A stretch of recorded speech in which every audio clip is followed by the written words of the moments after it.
Kerkük Kürtlerindir safsatasına. هەڕەشەکانی تورکیا و ناڕەزاییەکانی ئێران لەسەر هەڵکردنی ئاڵای کوردستان لە کەرکووک ئەنجامی یاری وەفدە حەزبیەکەی یەکێتی و پارتی لە بەغدا یەکسان کرد.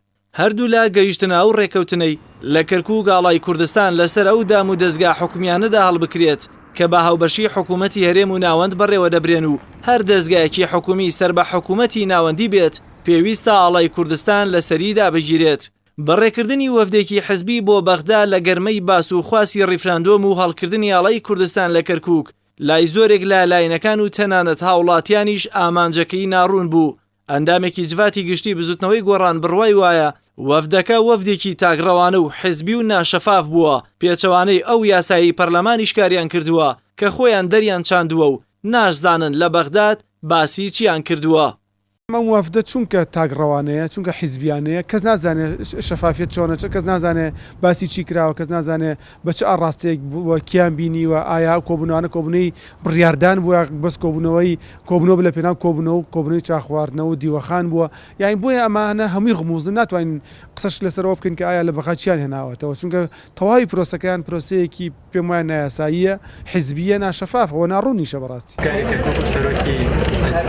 یەکێتی و پارتی لە ناکاو لەلایەکەوە پرسی هەڵکردنی ئاڵای کوردستان لە کەرکووک و لەلایەکی تریشەوە پرسی ڕیفراندۆم و دیاریکردنی ڕۆژێک بۆ و پرسە لە هەرێم دەهێن نەبەرباس کە تەنها هەڵکردنی ئاڵاکە هەڕەشەی تورکیا و ناڕەزایی ئێرانی بەدوای خۆی داهێنا کە ئەوەش وەفدێکی حزبی ڕۆ بەغدا خستە ڕێ. بە بڕوای چاودێرێکی سیاسی لاوازی ئەو لایەنانە و کێشە ناخۆیەکانی هەرێم بەرگەی هەڕەشەی وڵاتانی ئەقلیمی نەگرت، دەژڵێت پرسی هێنانە پێشەوەی ڕیفراندۆم خۆ دزینەوەیە لە کێشە ناوخۆیەکان و سەرقاڵکردنی خەڵک.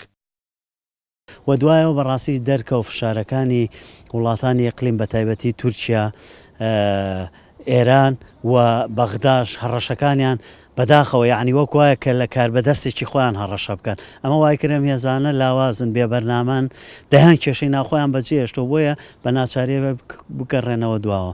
بە بۆچوونی من ڕیفراندۆمیش ئەوەندەی کە ڕاکردن لە کێشە ناوخۆییەکان، ئەوەندەی کە مەشغوڵکردنی خەڵکە ئەویش بە هەمان شێوە بەرنامە بۆ ڕێژراو نییە و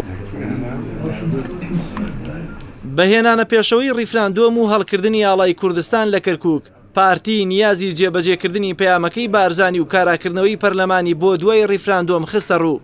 کاردانەوەی ئەو دوو لایەنەش بەرامبەر هەڕەشەی وڵاتانی ئەقلیمی لەسەر هەڵکردنی ئاڵای کوردستان لە کەرکووک ئەو ڕایە بۆ بەشێک لە چاودێران دروست دەکات کە هەرێم بە کۆڵێک قەیرانەوە بەرگەی کاردانەوەی هەنگاوەکانی سربەخۆی ناگرێت و ئامانجی هێنانە پێشەوەی پرسی ڕیفراندۆمیش سەرقاڵکردنی هاوڵاتیان و خۆدزینەوەیە لە کێشە ناوخۆیەکان. جەلال محەممەد، کەناڵی ئاسمانی پەیام، سلێمانی.